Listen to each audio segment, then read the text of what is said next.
নমস্কার। আজ আমাদের আলোচ্য বিষয় শ্রীমদ্ভগবদ্গীতার দ্বিতীয় অধ্যায়ের দ্বিতীয় শ্লোকটিতে ভগবান কর্তৃক কসমলকে অর্থাৎ মায়ামুগ্ধ মনের আবিলতাকে অকীর্তিকর বলেছেন। আজ আমরা এই অকীর্তিকর শব্দটির আধ্যাত্মিক অর্থ বোঝবার চেষ্টা করব। অনুষ্ঠিত কর্মের পূর্ণ সিদ্ধিতে যে খ্যাতি লাভ হয়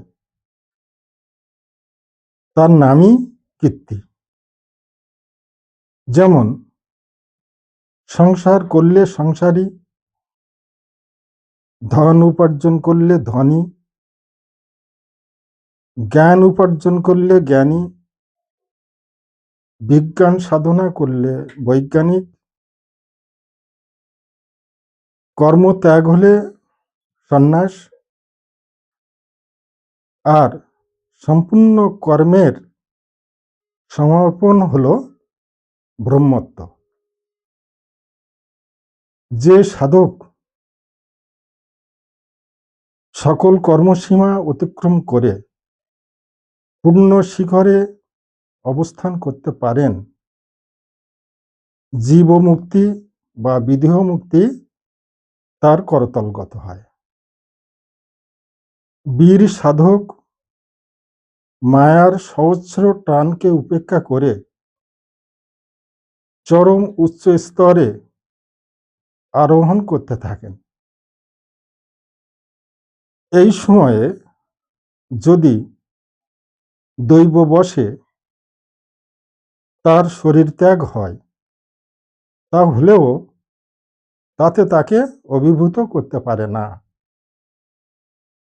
কারণ তার সাধনের ফল তখন চরম শক্তি ধারণ করে অবাধে উচ্চ শিখরে উঠতে থাকেন। তাই বলা হচ্ছে কীর্তিযস্য স্বজীবতি। কিন্তু যে সাধক মায়ার অবগুণ্ঠনে অবরুদ্ধ হয়ে আটকে যান,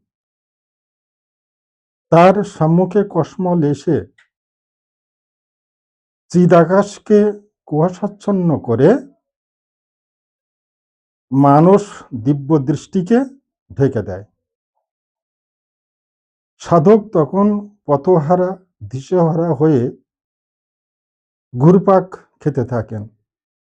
তার আর কীর্তি লাভ হয় না, বা অনেক দেরিতেই হয়।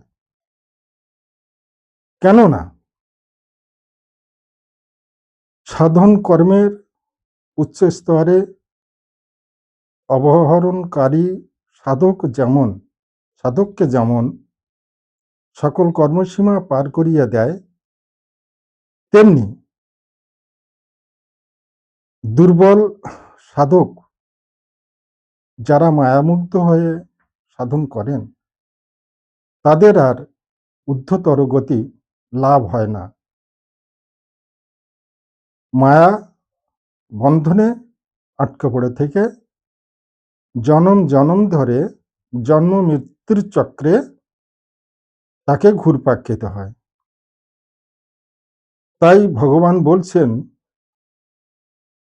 দেখো অর্জুন, এই অবস্থা, এই কসমল অবস্থা তুমি প্রাপ্ত হলে কিভাবে?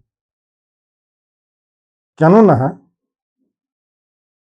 আত্মপ্রভা বলে তুমি ভূ-ভুবাদি সকল জগৎ, এমনকি স্বর্গলোকও পরিভ্রমণ করেছ।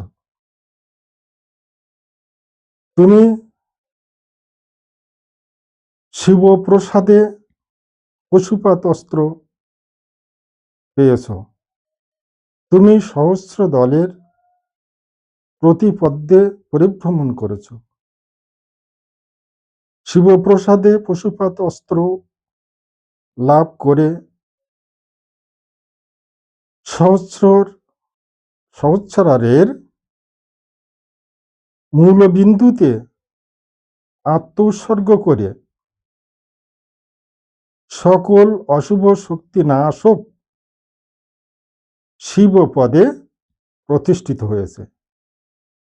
তাই তোমার এই কসমল কিভাবে আবদ্ধ করলো, এটা খুবই সংশয়ের। নমস্কার, আজ এই পর্যন্ত।